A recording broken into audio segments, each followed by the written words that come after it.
Yep, salut à tous, c'est Victor, j'espère que vous allez bien. Dans cette vidéo, on va voir comment passer de ce rendu d'image là, de cette vidéo là, à celle-ci, sans forcément avoir une caméra qui coûte très cher, ni investir beaucoup d'argent dans du matériel.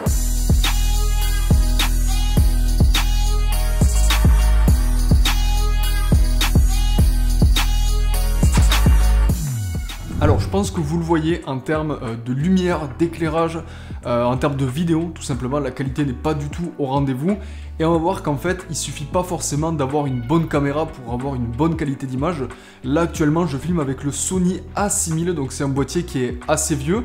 Et puis j'ai l'objectif de base, l'objectif kit, donc on est sur un setup vidéo à moins de 500-600 €. Et on va voir qu'il n'y a pas forcément besoin d'avoir une caméra très chère pour avoir un meilleur rendu d'image. Donc la première chose qu'on va faire déjà, c'est qu'on va éteindre la lumière du plafonnier, puisque déjà en termes d'emplacement c'est pas bon, c'est une lumière qui arrive juste au-dessus de moi. En plus là j'ai une casquette, donc s'il y a par exemple il y a uniquement cette lumière là, je vais avoir toute cette partie du visage à la sombre à cause de ma visière de casquette, et donc ça va pas du tout aller. Donc on va l'éteindre parce qu'en plus de ça, la température de lumière est très orangée, donc ça va pas du tout, c'est pas du tout le type de lumière qu'on veut. Donc ça déjà on va l'éteindre, et puis ensuite on va mieux contrôler la lumière qui arrive par cette fenêtre là.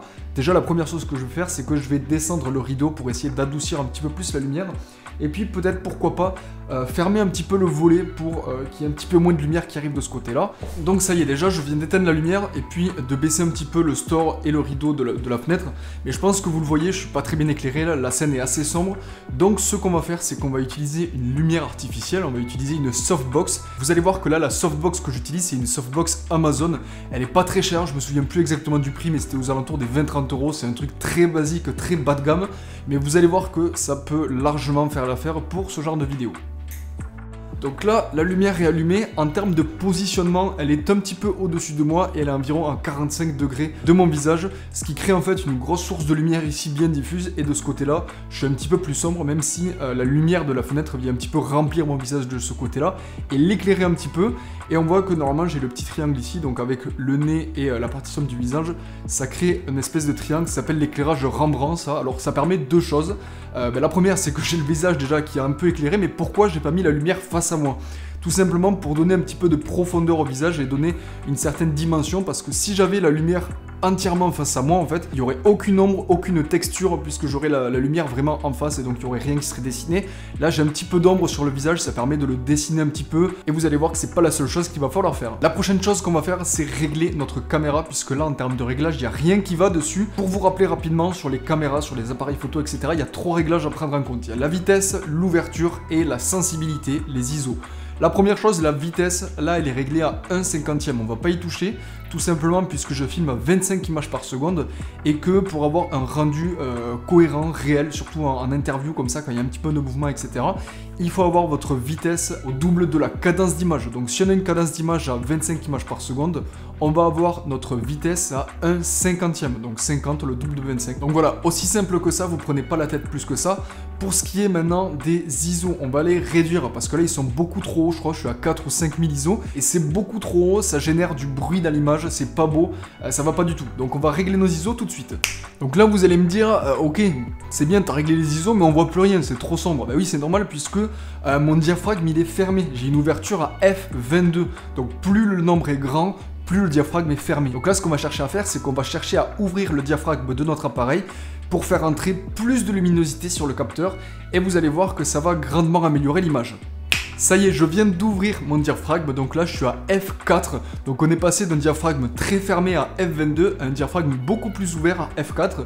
Ce que ça va permettre deux choses. La première chose, je pense que vous le voyez, en termes de luminosité, c'est beaucoup mieux. Et la deuxième chose que ça va faire, c'est que ça va générer un petit flou d'arrière-plan. Alors je pense que là vous le voyez peut-être pas aussi bien qu'on pourrait l'avoir, puisque je suis pas très loin de l'arrière-plan, mais néanmoins ça permet de me détacher un petit peu de l'arrière-plan, ce qui fait que moi je suis bien net et l'arrière-plan est un petit peu plus flou. Ah oui, j'allais oublier, si on parlait du son un petit peu, puisque là depuis tout à l'heure j'enregistre avec un micro que vous allez voir juste ici, si j'arrive à vous le montrer, à le rentrer dans le cadre, voilà, il est là. Ce micro en fait il permet d'enregistrer ma voix de façon claire et nette, puisque là si on passe tout de suite sur le micro du boîtier, vous voyez que la qualité sonore n'est pas du tout la même, c'est pas agréable à l'écoute. Donc on va pas s'emmerder plus que ça, je vous remets le son du micro, vous voyez que c'est beaucoup mieux. Donc là pour le micro que j'utilise, c'est le Bird UM1. C'est un micro qui est environ à 50 €, qui est branché en USB sur mon ordinateur derrière. Là j'ai positionné mon micro sur un bras articulé ici. Ça permet de l'avoir juste au-dessus de moi, bien placé, pas très loin de ma bouche, et d'avoir une meilleure qualité sonore tout simplement. La prochaine chose qu'on va faire, c'est qu'on va habiller un petit peu notre arrière-plan en lui donnant un petit peu plus de couleur, un petit peu plus de lumière, et vous allez voir que ça va faire toute la différence.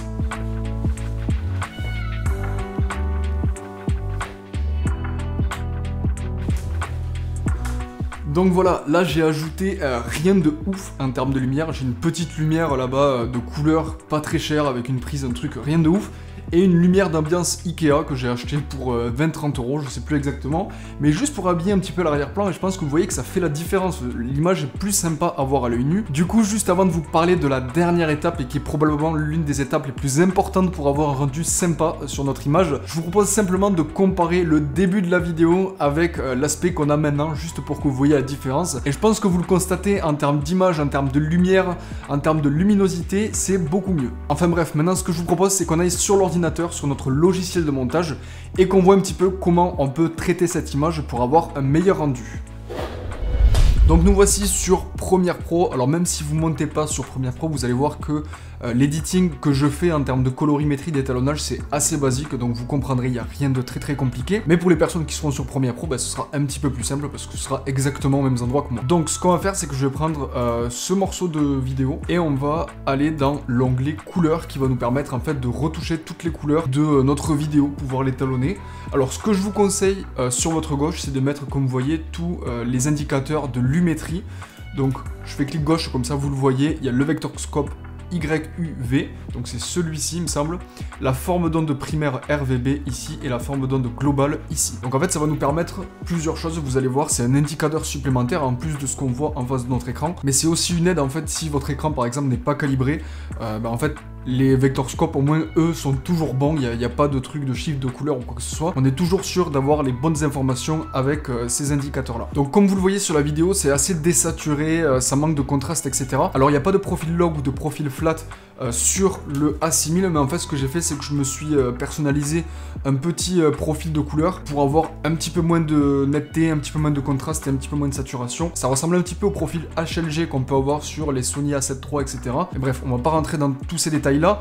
La seule chose qu'il faut que vous compreniez, c'est qu'en fait le profil dans lequel j'ai filmé, le profil d'image dans lequel j'ai filmé, je pense que vous le voyez, les couleurs sont assez fades, ça manque de contraste, ça manque de saturation, et c'est fait exprès pour pouvoir aller un petit peu plus loin dans l'étalonnage, dans la colorimétrie, puisqu'en termes de gamme dynamique, on a quelque chose de plus étendu, et donc on va avoir un petit peu plus d'informations dans les parties claires de l'image, et un petit peu plus d'informations dans les parties sombres de l'image. Donc voilà, c'est tout pour pas aller dans des choses trop compliquées. Donc la première chose qu'on va faire, c'est qu'on va prendre déjà une image où on me voit de face, où j'ai les yeux ouverts, etc., où ça bouge pas trop. Par exemple ici, ce qu'on va faire, c'est qu'on va utiliser en premier lieu la correction de base. Donc ce que je vous recommande de faire dans un premier temps, c'est de descendre les tons foncés en se basant sur les vectorscopes qu'on a. En fait, il faut jamais que ça touche 0. En termes de tons foncés, on est plutôt bien. On va un petit peu jouer avec pour voir si on peut les assombrir un petit peu. Voilà, vous voyez le changement sur l'image. Vous voyez, sans aller trop en profondeur, ça sert à rien de descendre trop vos tons foncés, mais ça permet déjà de rattraper un petit peu le contraste de l'image. Les tons clairs, on va les augmenter un tout petit peu, comme ça. Voilà, déjà vous voyez, c'est très léger, mais ça permet de donner un petit peu plus de contraste à l'image. En parlant de contraste, on va pouvoir aussi les augmenter un petit peu, vraiment très légèrement. 12, comme ça m'a l'air bien. Voilà, vous voyez là on n'a pas fait grand chose sur l'image, mais il y a déjà une petite différence. Ce que je peux vous recommander aussi pour être sûr qu'il n'y ait pas d'erreur, surtout si vous filmez en balance des blancs automatique. En général, les caméras d'aujourd'hui en balance des blancs automatique, elles sont plutôt performantes, elles arrivent plutôt bien à gérer la balance des blancs. Mais si jamais il y a une erreur ou quoi que ce soit, vous avez la pipette ici, vous mettez sur une partie blanche de l'image, vous cliquez et le logiciel va automatiquement corriger en fait les erreurs qu'il y a pu avoir. Alors bien entendu, vous pouvez le faire avec les curseurs ici aussi, hein. Voilà, par exemple, si j'ai une image totalement orange comme ça, tac, ça vient rattraper, et ça fait une correction qui est plutôt bonne. Vous voyez que là déjà, on a rattrapé un petit peu quelque chose. Ce que je vais faire, c'est que je vais me mettre à 112, juste pour avoir une saturation un petit peu plus naturelle, et ensuite on viendra la redescendre si jamais il y a besoin. Donc là vous voyez, juste pour vous montrer ce qu'on a fait pour le moment, sans étalonnage. Avec étalonnage, on a un petit peu rattrapé, il y a un petit peu plus de couleur, il y a un petit peu plus de dynamique, c'est plus vivant, l'image est meilleure. Ce qu'on va faire maintenant, c'est que on va aller se créer un calque d'effet. Ok, qu'on va venir appliquer juste au-dessus de notre vidéo. Juste avant de corriger le calque d'effet, ce que je vais faire, c'est que je vais rester sur ma vidéo. Ici, je vais aller dans Créatif. Et là, je vais augmenter la netteté de 4 ou 5, juste un tout petit peu, puisque je l'ai baissé sur mon boîtier. Quand on l'augmente au maximum, vous voyez que là, c'est beaucoup trop visible, ça dégrade l'image. Allez, aux alentours de 7, on va dire. Voilà. Et ensuite, on va s'attaquer à notre calque d'effet. Alors, je vais essayer d'avoir un truc où j'ai pas trop une gueule de con dessus. Voilà, ici.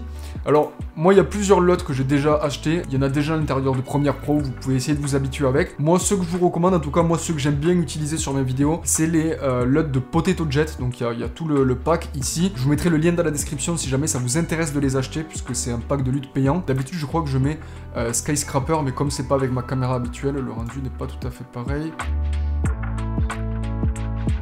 Voilà, là je viens rattraper tout petit peu ma balance des blancs, parce que je trouve qu'avec la lutte qu'on vient d'appliquer, c'est un petit peu trop verdâtre, donc je rattrape en mettant un petit peu plus de rosé ici, de magenta. Donc vous voyez que là, entre les correctifs qu'on a appliqués et sans, vous voyez qu'il y a quand même une grosse différence. On rattrape beaucoup en lumière, en couleur, etc., en contraste.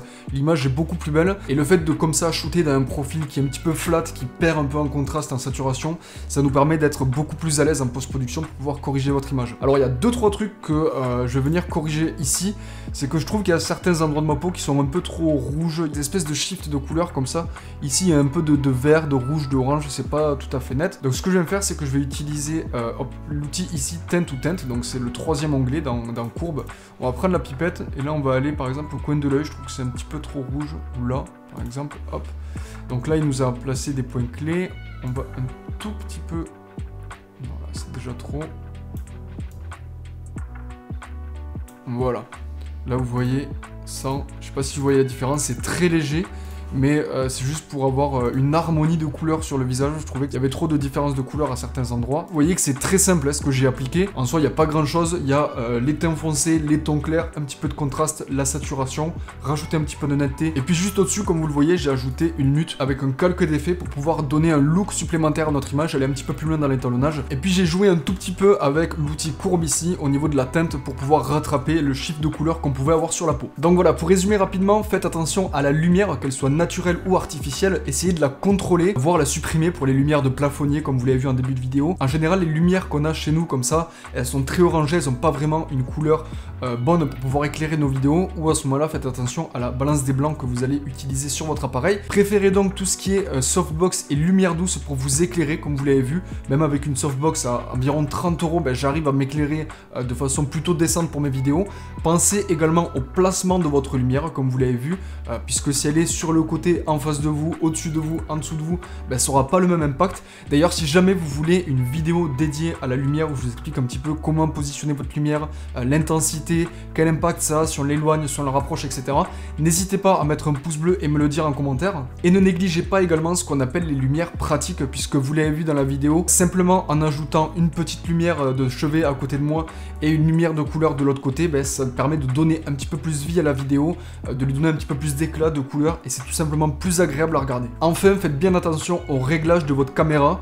Pour cela, je vous conseille vraiment de filmer toutes vos vidéos en manuel pour avoir un contrôle total des réglages de votre caméra, que ce soit l'ouverture, la vitesse ou la sensibilité de votre capteur. Bien entendu, ces réglages-là peuvent varier en fonction de l'appareil que vous utilisez, l'objectif que vous allez monter dessus et ce que vous filmez. Donc pensez un petit peu à réfléchir ce que vous êtes en train de filmer et adapter vos réglages au mieux. Et puis ne négligez surtout pas la partie post-production, puisque là, vous l'avez vu, en à peine quelques minutes, on a réussi à totalement transformer notre image, lui donner un petit peu plus de caractère, un petit peu plus de couleur, un petit peu plus de contraste, et c'est super important pour donner le look qu'on a envie à notre image. J'espère en tout cas que cette vidéo vous aura plu. Si c'est le cas, n'hésitez pas à mettre un pouce bleu, vous abonner à la chaîne, c'est super important. Et puis moi, je vous dis à très bientôt dans une prochaine vidéo. C'était Victor, salut!